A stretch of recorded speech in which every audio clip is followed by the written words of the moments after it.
Put your shoes on outside. You don't got to put them on in here. Get out. Frank Castle moment.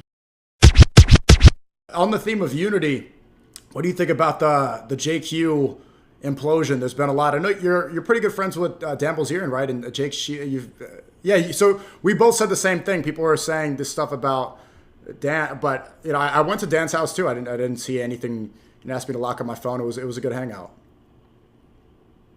I don't even know what's the implication of this accusation that he told us to put our phones away, like that. When that did happen when I was there, actually, that did happen, and that this was in August 2024.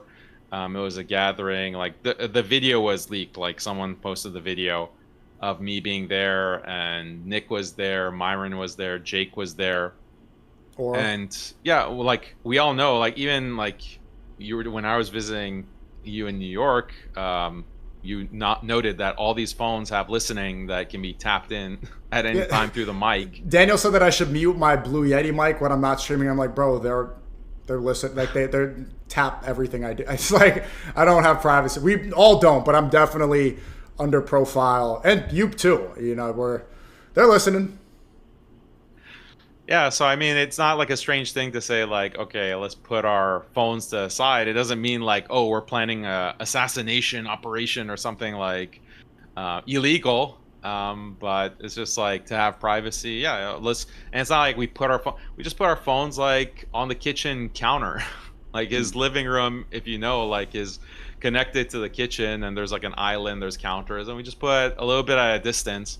It wasn't like some put your phone in this metal case and we have to go to a secret location. It wasn't anything like that. So yeah, I think they're just getting carried away. I think it's just ego. It's just really stupid fighting.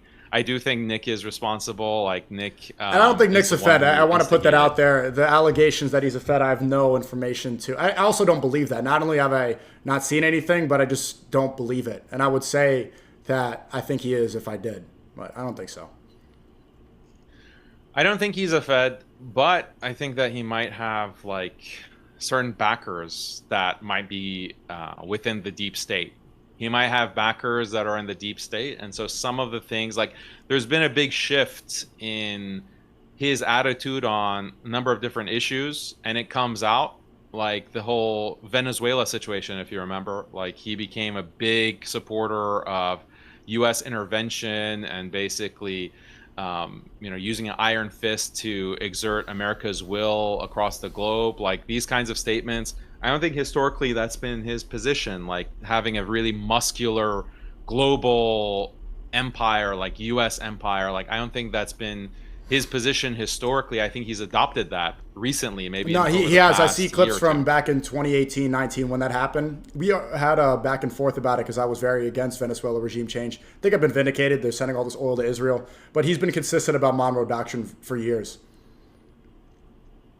Yeah, okay. I just see that as contradicting a kind of America First mentality, because it's America being overextended across the globe and trying to control and basically control all these economic corridors. Like that's what's causing the $1 trillion defense budget. Like that's directly tied to this massive defense budget and all of these funds going into the military instead of the U.S. infrastructure, for example, or other domestic needs that we have. So well, the response, I feel it's inconsistent.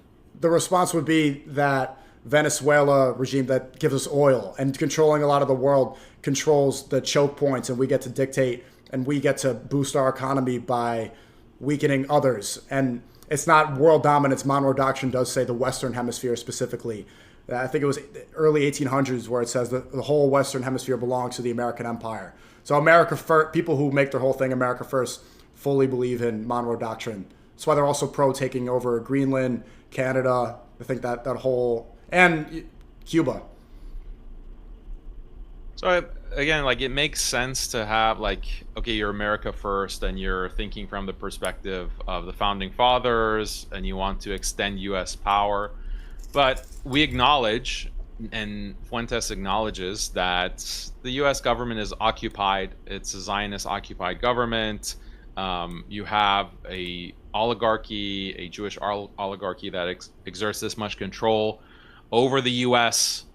So the more power, like when Venezuela comes under the control of Donald Trump, that means it's under the control of this oligarchy. It only benefits that oligarchy. It benefits those elites and Israel, not the American people. So how do you square that circle? Like, how do you reconcile that? And I don't think he has effectively done that. It's like a kind of schizophrenia that he expresses. Like, you can't be beating your chest when Donald Trump decides to invade another country, but also, on the other hand, acknowledge that, well, Trump is cooked. Trump is basically a controlled president. Like, this is everything that he does is in the interest of a foreign entity or a fifth column. Like, these things are irreconcilable, but we're supposed to just ignore the contradiction.